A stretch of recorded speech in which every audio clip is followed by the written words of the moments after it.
ವಿಚಾರ ನಮ್ಮದು. ನಾವು ಜನರ ಜೊತೆಗೆ ಮಾತಾಡಿಕೊಂಡು ಮತ್ತು ನಮ್ಮ ಕಚೇರಿ ಕೂಡ ತಪಾಸಣೆ ಮಾಡಿಕೊಂಡು ನಮ್ಮ ಕೆಲವು ಬರ್ಸ್ಗೆ ಇನ್ಸ್ಪೆಕ್ಷನ್ ಮಾಡಿಕೊಂಡು ಇರಬೇಕು ಅಂತಕ್ಕಾಗಿ ಇಲ್ಲಿ ಬರ್ತಾ ಇದ್ದೀವಿ. ಇವತ್ತು ಇಲ್ಲಿ ಸೌತ್ ಝೋನ್ಗೆ ಬಂದಿದ್ದೇವೆ. ಇಲ್ಲಿ 34-35 ಜನರು ನಮ್ಮ ಜೊತೆ ಮಾತಾಡಿದ್ದಾರೆ. ಅವರು ಬೇರೆ ಬೇರೆ ಸಮಸ್ಯೆ ಹೇಳಿದ್ದಾರೆ. ಅದೇ ಕಟ್ಟಡ ಆಗಲಿ, ಕಸದ ಸಮಸ್ಯೆ ಆಗಲಿ, ಮತ್ತು ಇದನ್ನು ಲೈಟಿಂಗ್ ಸಮಸ್ಯೆ ಆಗಲಿ, ಕನ್ಸರ್ವೆನ್ಸಿ ಕ್ಲಿಯರೆನ್ಸ್ ಆಗಲಿ, ಇತ್ಯಾದಿ ಬೇರೆ ಬೇರೆ ವಿಚಾರಗಳನ್ನು ಮಾತಾಡಿದ್ದಾರೆ. ನಾವು ಕೂಡ ಸ್ವಲ್ಪ ನಿಗದಿತ ಸಮಯದ ಒಳಗಾಗಿ ಹೇಗೆ ಕಾರ್ಯವನ್ನು ಮಾಡಿಸಬೇಕು ಅಂತ ನಮ್ಮ ಅಧಿಕಾರಿಗಳಿಗೆ ಸೂಚನೆ ಕೊಟ್ಟಿದ್ದೇವೆ. ನಮ್ಮ ಝೋನಲ್ ಕಮಿಷನರ್ ಕೂಡ ಇಲ್ಲೇ ಇದ್ದಾರೆ.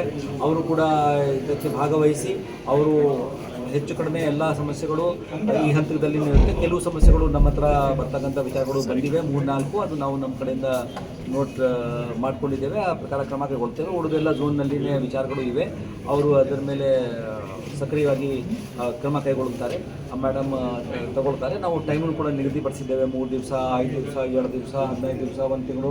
ಅದಕ್ಕೆ ಯಾವ ಥರದ್ದು ಕೆಲಸ ಇದೆ ಅದಕ್ಕೆ ಅನುಗುಣವಾಗಿ ಸಮಯ ನಿಗದಿಪಡಿಸಿದ್ದೇವೆ. ಅದರಂತೆ ಕೆಲಸ ಮಾಡ್ತೇವೆ ಸರ್. ಈಗ ನೋಡಿ, ಮರ ಎಲ್ಲ ಲೈವ್ ಮರ ಏನಿದೆ, ಹಸಿರು ಇರ್ತಕ್ಕಂಥ ಮರ ಏನಿದೆ, ಅದು ತೆಗಿಲಿಕ್ಕೆ ಅಷ್ಟೇನು ಈಸಿ ಅಲ್ಲ. ಡೇಂಜರಸ್ ಆ್ಯಂಡ್ ಡೆಡ್ ಅಂತ ಏನು ಹೇಳ್ತೀರಿ, ಅಪಾಯಕರಾಗಿ ಇರ್ತಕ್ಕಂಥ ಪರಿಸ್ಥಿತಿ ಅಥವಾ ಮರತ್ತಿರುವ ನಮ್ಮ ಮರಗಳು ಏನಿವೆ ಅದಕ್ಕೆ ಮಾತ್ರ ನಾವು ತೆಗಿಬಹುದು. ಆ ತೆಗೆಯಲಿಕ್ಕೆ ಅಧಿಕಾರ ನಮ್ಮ DCFಗೆ ಇದೆ. ಸೊ ಅದನ್ನು ಟ್ರೀ ಎಕ್ಸ್ಪರ್ಟ್ ಕಮಿಟಿಗೆ ಹೋಗಲ್ಲ. ಟ್ರೀ ಎಕ್ಸ್ಪರ್ಟ್ ಕಮಿಟಿ ಅಂತ ಒಂದಿದೆ. ಅದು ನಮ್ಮ ಪ್ರಾಜೆಕ್ಟ್ನಲ್ಲಿ ಹಸಿರು ಗಿಡಗಳಿಗೆ, ಮರಗಳಿಗೆ ತೆಗೆಯಲಿಕ್ಕೆ ಹೋದರೆ ಅದು ಆ ಕಮಿಟಿ ಹತ್ರ ಹೋಗಬೇಕಾಗಿರುತ್ತೆ. ಆ ವಿಚಾರಗಳನ್ನು ನಾವು ಸ್ಪಷ್ಟ ಮಾಡಿದ್ದೀವಿ.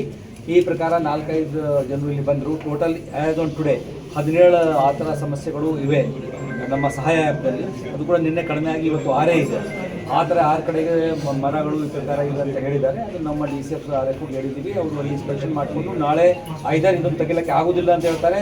ಭದ್ರವಾಗಿ ಇದೆ ಮರ, ಏನು ತೊಂದರೆ ಇಲ್ಲ ಅಂತ ಹೇಳಬೇಕು, ಅಥವಾ ತೆಗಿಲಿಕ್ಕೆ ಪರ್ಮಿಷನ್ ಕೊಡಬೇಕು. ಸರ್, ಫುಟ್ಪಾತ್ ಇರೋ ವಿಚಾರ. ಹಾಂ, ಫುಟ್ಪಾತ್ನಲ್ಲಿ ನೋಡಿ ಖಾಯವಾಗಿ ಸುಮಾರು ಮಂದಿ ಖಾಯವಾಗಿ ಒತ್ತುವರಿ ಮಾಡಿದ್ದಾರೆ. ಅದನ್ನು ನೋಡಿ ಜಯನಗರದಲ್ಲಿ ನಮ್ಮ ಮಾನ್ಯ ವಲಯ ಆಯುಕ್ತರು ಸುಮಾರು ಸಲ ಪ್ರತಿ ತಿಂಗಳು 3 ತಿಂಗಳಿಗೆ ಒಂದ್ಸಲ ತೆಗಿತಾರೆ. ಅಲ್ಲಿ ಜನರು ಸುಮಾರು ಬಂದುಬಿಡ್ತಾರೆ. ಈಗ ಸ್ಟ್ರೀಟ್ ವೆಂಡಿಂಗ್ ಸರ್ವೆ ಮಾಡಬೇಕು. ನಮ್ಮ ಮಾನ್ಯ ಮುಖ್ಯಮಂತ್ರಿ ಅವರು ಸ್ಟ್ರೀಟ್ ವೆಂಡಿಂಗ್ ಸರ್ವೆ ಮಾಡಿಕೊಂಡು ಬೇಗ ಮುಗಿಸಿ ಯಾರ್ಯಾರಿಗೆ ಅರ್ಹತೆ ಇದೆ ಅವರಿಗೆ ಸರ್ಕಾರದ ವತಿಯಿಂದನೇ 5,000 ಮಂದಿಗೆ ಬೇರೆ ಬೇರೆ ಥರದ್ದು ಗಾಡಿಗಳು ಕೊಡಲಿಕ್ಕೆ ವ್ಯವಸ್ಥೆ ಮಾಡ್ತಾ ಇದ್ದಾರೆ. ಅದು ನಾವು ಅದಕ್ಕೆ ಬದ್ಧಾಗಿ ಒಂದು ಸರ್ವೆ ಮುಗಿಸಿ ಇದನ್ನು ಟೆಂಡರ್ ಮಾಡಿ ಅಂಥದ್ದು ಎಲ್ಲ ಎಲೆಕ್ಟ್ರಿಕ್ ವೆಹಿಕಲ್ಸನ್ನು ಮುಂದೆ ಕೊಡಲಿಕ್ಕೆ ಸರ್ಕಾರ ಪ್ಲಾನ್ ಮಾಡ್ತಾ ಇದೆ. ಆ ಪ್ರಕಾರ ನಾವು ಮಾಡ್ತಾ ಇದ್ದೇವೆ. ಆದರೂ ಸಹ ಅದುವರೆಗೂ ಏನು ಮಾಡಬೇಕು ಅಂತ ಸಮಸ್ಯೆ ಇದೆ. 2 ವಿಚಾರ. ಒಂದು, ರೋಡ್ ಮೇಲೆ ಯಾವರಿಗೆ ರೋಡ್ ಇಲ್ಲಿ ವಾಹನ ಓಡಾಡ್ತವೆ ಆ ಜಾಗದಲ್ಲಿ ಯಾರಿಗೂ ಮಾರಾಟ ಮಾಡಲಿಕ್ಕೆ ಅವಕಾಶ ಇಲ್ಲ. ಅಲ್ಲಿ ಮುಂದೆ ಕೂತ್ಕೊಂಡು ಅಥವಾ ಅದರಲ್ಲಿ ಒತ್ತುವರಿ ಮಾಡಿದರೆ ಅವ್ರಿಗೆ ತಕ್ಷಣ ತೆಗೆಯಬೇಕಾಗಿರುತ್ತೆ. ಫುಟ್ಪಾತ್ನಲ್ಲಿಯೂ ಕೂಡ ಖಾಯವಾಗಿ ತಮ್ಮ ಸಾಮಗ್ರಿಗಳನ್ನು, ಸ್ಟಾಲ್ಗಳನ್ನು, ಶೀಟ್ ಮೇಲ್ಗಡೆ ಹಾಕ್ಕೊಂಡು ಅಲ್ಲಿ ಕೂತ್ಕೊಂಡಿದ್ದಾರೆ. ಅವ್ರಿಗೆ ಕೂಡ ತೆಗೆಯಲಿಕ್ಕೆ ನಾವು ವ್ಯವಸ್ಥೆ ಮಾಡಬೇಕು. ಅದಕ್ಕೆ ನಾವು ಡೈರೆಕ್ಷನ್ ಕೊಟ್ಟಿದ್ದೀವಿ, ತೆಗೆಸ್ತೀವಿ. ಸೊ ಫುಟ್ಪಾತ್ನಲ್ಲಿ ಕೂಡ ಖಾಯವಾಗಿ ಯಾರಿಗೂ ಕೊಡಲಿಕ್ಕೆ ಆಗಲ್ಲ. ಸೆಕೆಂಡ್ಲಿ, ಫುಟ್ಪಾತ್ನಲ್ಲಿ ಈಗ ಸರ್ವೆ ಮುಗಿಯುವವರೆಗೂ ಕೆಲವರಿಗೆ ಅಧಿಕಾರ ಇದೆ.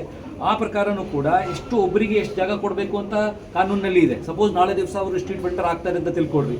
ಆದರೂ ಕೂಡ ಅವರಿಗೆ 10 by 20 ಅಡಿ, 20 by 30 ಅಡಿ ಆ ಥರ ಕೊಡಲಿಕ್ಕೆ ಆಗೋದಿಲ್ಲ. ಅವರಿಗೆ 5 by 6 ಸ್ಕ್ವೇರ್ ಫೀಟ್ ಕೊಡ್ಬೋದು. 10 square feet, 5 into 2 10 square feet ಕೊಡಬೇಕು ಅಂತ ಇದೆ. ಅವರು ಅಷ್ಟೊಳಗಾಗಿ ಇರಬೇಕು. ಸುಮಾರು ಸಾಮಾನುಗಳು ತಂದು ಎಲ್ಲ ಫುಲ್ ಫುಟ್ಪಾತ್ ಮಾಡಿ 10 by 20 ಜಾಗ ಕೂತ್ಕೊಳ್ಬೋದು. ಎಷ್ಟು ಇದೆ ನಮಗೆ ಕ್ಷಮತೆ ಅಷ್ಟಕ್ಕೂ ಕೂತ್ಕೊಳ್ಬೋದು. ಅಂಥದ್ದೇ ಆಗೋದಿಲ್ಲ. ಅದಕ್ಕೆ ನಮ್ಮ ಝೋನಲ್ ಕಮಿಷನರ್ ಮತ್ತು JC ಆ ಸರ್ವೆ ಮುಗಿಯುವವರೆಗೂ ಅವರಿಗೆ ತಳ್ತಾರೆ. ಅವರು ಅಷ್ಟು ಜಾಗ ಕೊಡಬೇಕು, ಅಷ್ಟು ಜಾಗಕ್ಕೆ ನಾವು ವ್ಯವಸ್ಥೆ ಮಾಡ್ತೀವಿ. ಸರ್, ಕಾಂಪ್ಲೆಕ್ಸ್ ಬಗ್ಗೆ ಮಾತಾಡಲಿಲ್ಲ. ಅವರು ಬೇರೆ ಬೇರೆ ವಿಚಾರಗಳು ಹೇಳಿದ್ದಾರೆ. ಅದು ನಾವು ಚೆಕ್ ಮಾಡ್ಕೊಳ್ತೀವಿ.